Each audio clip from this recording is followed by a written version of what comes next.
ನಾಳೆ ಮೈಸೂರು ಜಿಲ್ಲಾ ಪಂಚಾಯಿತಿ ಅಧ್ಯಕ್ಷ ಉಪಾಧ್ಯಕ್ಷ ಚುನಾವಣೆ ವಿಚಾರಕ್ಕೆ ಸಂಬಂಧಪಟ್ಟ ಹಾಗೆ ಏನಿದೆ ಪ್ಲಾನ್ ಅದು ಜೆಡಿಎಸ್ ಬಿಜೆಪಿ ಮೈತ್ರಿ ಮುಂದುವರಿಕೆ ವಿಚಾರವಾಗಿಯೂ ಕೂಡ ಕಾಂಗ್ರೆಸ್ ಜೊತೆಗಿದ್ದುಕೊಂಡೇ ಸಿದ್ದರಾಮಯ್ಯರನ್ನ ಹಣಿಯುವುದಕ್ಕೆ ದಳಪತಿಗಳು ಮುಂದಾಗ್ತಾ ಇದ್ದಾರೆ. ಒಂದೇ ಕಲ್ಲಿನಲ್ಲಿ ಎರಡು ಹಕ್ಕಿಯನ್ನು ಹೊಡೆಯುವಂತ ತಂತ್ರವನ್ನು ಅನುಸರಿಸ್ತಾ ಇದ್ದಾರೆ ಜೆಡಿಎಸ್. ಸಿದ್ದರಾಮಯ್ಯಗೆ ಪದೇ ಪದೇ ಟಾಂಗ್ ಕೊಡ್ತಿದ್ದಾರೆ ಸ್ಥಳೀಯ ಜೆಡಿಎಸ್ ಮುಖಂಡರು. ಇದು ದುಶ್ಮನ್ ಕಹಾಯೆ ಅಂದ್ರೆ ಬಗಲ್ ಮೈ ಅಂದಂಗೆ ಪಕ್ಕದಲ್ಲಿ ಇದ್ಕೊಂಡೆ ಸಮ್ಮಿಶ್ರ ಸರ್ಕಾರದಲ್ಲಿ ಜೊತೆಗಿದ್ಕೊಂಡೆ ದೋಸ್ತಿ ಸರ್ಕಾರವನ್ನು ನಡೆಸ್ತಾನೆ. ದಳಪತಿಗಳು ಕಾಂಗ್ರೆಸ್ಗೆ ಗುನ್ನ ಕೊಡ್ತಾ ಇದ್ದಾರೆ. ಅದರಲ್ಲೂ ಸಿದ್ದರಾಮಯ್ಯನವರಿಗೆ ಮಗ್ಲ ಮುಳ್ಳಾಗಿ ಕಾಡ್ತಾ ಇದ್ದಾರೆ. ಪದೇ ಪದೇ ಜೆಡಿಎಸ್ ಮುಖಂಡರು ಟಾಂಗ್ ಕೊಡುವಂತ ಕೆಲಸ ಮಾಡ್ತಾ ಇದ್ದಾರೆ. ಇನ್ನು ಮೈಸೂರು ಜಿಲ್ಲಾ ಪಂಚಾಯತ್ ಚುನಾವಣೆಗೆ ಸಿದ್ಧತೆ ನಡೆಸೋದಕ್ಕೆ ಸೂಚನೆಯನ್ನ ಕೊಟ್ಟಿದ್ರು ಸಿದ್ದು. ದೇವೇಗೌಡರ ಜೊತೆ ಮಾತನಾಡ್ತಾನೆ ಸಿದ್ದರಾಗಿ ಅಂತ ಹೇಳಿ ಸಿದ್ದು ಸೂಚನೆಯನ್ನ ಕೊಟ್ಟಿದ್ರು. ಅಧ್ಯಕ್ಷ ಸ್ಥಾನ ತಪ್ಪು ಭೀತಿಯಿಂದ ಹಳೆಯ ಒಪ್ಪಂದವನ್ನ ಮುಂದುವರಿಸುವುದಕ್ಕೆ ಬಿಜೆಪಿ ಜೊತೆಗೆ ಒಪ್ಪಂದವನ್ನ ಮುಂದುವರಿಸುವುದಕ್ಕೆ ಜೆಡಿಎಸ್ ಒಪ್ಪಿಕೊಳ್ತಾ ಇದೆ. ಇತ್ತ ಅಧ್ಯಕ್ಷ ಸ್ಥಾನವೂ ತಪ್ಪಬಾರದು, ಸಿದ್ದರಾಮಯ್ಯ ಅವರನ್ನು ಕೂಡ ಮಣಿಸುವುದು ಜೆಡಿಎಸ್ನ ತಂತ್ರಗಾರಿಕೆಯಾಗಿದೆ. ಇಷ್ಟೊಂದು ತಂತ್ರಗಾರಿಕೆ ನಡೀತಾ ಇದೆ ಜಿಲ್ಲಾ ಪಂಚಾಯಿತಿ ಅಧ್ಯಕ್ಷ ಹಾಗೂ ಉಪಾಧ್ಯಕ್ಷ ಚುನಾವಣೆಗೆ ಸಂಬಂಧಪಟ್ಟ ಹಾಗೆ.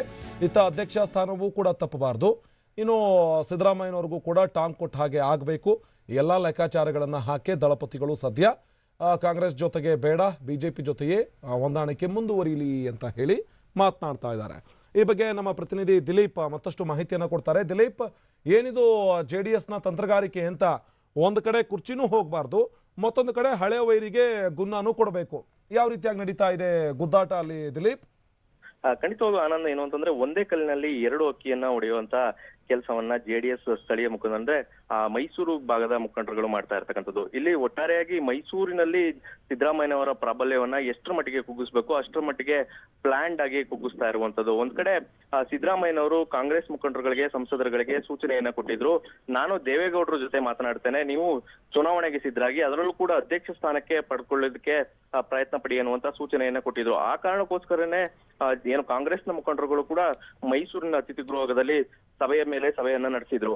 ಅದಾದ ನಂತರ ಈಗ ಸ್ಥಳೀಯ ಮುಖಂಡರುಗಳು ಈಗ ಹಳೆ ವರ್ಷೆಯನ್ನು ತೆಗೆದಿರ್ತಕ್ಕಂಥದ್ದು ಏನೋ ಜೆಡಿಎಸ್ ನ ಮುಖಂಡರುಗಳು ಏನಂತಂದ್ರೆ ನಾವು ಹಿಂದೆ ಹೊಂದಾಣಿಕೆ ಮಾಡ್ಕೊಂಡಿದ್ವಿ, ಒಪ್ಪಂದ ಮಾಡ್ಕೊಂಡಿದ್ವಿ, ಆ ಒಪ್ಪಂದವನ್ನ ನಾವು ಮುರಿಲಿಕ್ಕೆ ಸಾಧ್ಯ ಇಲ್ಲ. ನಮ್ಮ ಒಪ್ಪಂದದಂತೆ ನಾವು ಈಗ ಬಿಜೆಪಿ ಜೊತೆಗೆ ಹೋಗ್ತೇವೆ, ಬಿಜೆಪಿ ಜೊತೆಗೆ ಹೋಗಿ ನಾವು ಈಗ ಜಿಲ್ಲಾ ಪಂಚಾಯತಿ ಗದ್ದುಗೆ ಹಿಡಿತೀವಿ ಅನ್ನುವಂತ ಮಾತುಗಳನ್ನ ಹೇಳ್ತಾ ಇರ್ತಕ್ಕಂಥದ್ದು. ಯಾಕಂತಂದ್ರೆ ಇಲ್ಲಿ ಒಂದು ಕಡೆ ಸಿದ್ದರಾಮಯ್ಯನವ್ರನ್ನು ಉರುಳಿಸ್ದಂಗೆ ಅಣಿಯ ರೀತಿ ಪ್ಲಾನ್ ಮಾಡ್ಬೋದು, ಮತ್ತೊಂದು ಕಡೆ ಈ ಕಡೆ ಅಧ್ಯಕ್ಷ ಸ್ಥಾನವನ್ನು ತಪ್ಪಿಸ್ಕೊಳ್ಳೋಂಗಿಲ್ದ ಜೆಡಿಎಸ್ಗೆ ಸಿಗುವಂತ ಪ್ಲಾನ್ ಆಗಿರುವಂತದ್ದು. ಒಟ್ಟಾರೆಯಾಗಿ ಇಲ್ಲಿ ಸಚಿವ ಸಾರಾ ಮಹೇಶ್ ಮತ್ತೆ ಜಿ.ಟಿ. ದೇವೇಗೌಡರ ಪ್ಲಾನ್ ಪ್ರಕಾರ ನಡೀತಾ ಇರ್ತಕ್ಕಂಥದ್ದು. ಇಲ್ಲಿ ಜೆಡಿಎಸ್ ಏನು ಕಾಂಗ್ರೆಸ್ನ ಸಿದ್ದರಾಮಯ್ಯನವ್ರನ್ನ ಮಣಿಯುವಂತ ಕೆಲಸಗಳನ್ನ ಒಂದ್ ಕಡೆ ಮಾಡ್ತಾ ಇರ್ತಕ್ಕಂಥದ್ದು. ಆದ್ರೆ ಎಲ್ಲೊಂದ್ ಕಡೆ ಕಾಂಗ್ರೆಸ್ ವಲಯದಲ್ಲಿ ಸಾಕಷ್ಟು ಚರ್ಚೆಗೆ ಕಾರಣವಾಗ್ತಾ ಇರ್ತಕ್ಕಂಥದ್ದು. ಒಂದ್ ಕಡೆ ಮಹಾಗಠಬಂಧನ್ ಅಂತಾರೆ, ಮತ್ತೆ ರಾಜ್ಯದಲ್ಲಿ ದೋಸ್ತಿ ಬೇಕು, ಆದ್ರೆ ಇಲ್ಲಿ ಅಧಿಕಾರಕ್ಕೋಸ್ಕರ ನಮ್ಮನ್ನೇ ಬಿಡ್ತಾ ಇದ್ದಾರೆ ಅನ್ನುವಂತ ಮಾತುಗಳು ಕೇಳಿ ಬರ್ತಾ ಇರ್ತಕ್ಕಂಥದ್ದು. ಆನಂದ್, ಧನ್ಯವಾದ ದಿಲೀಪ್ ಮಾಹಿತಿಗಾಗಿ.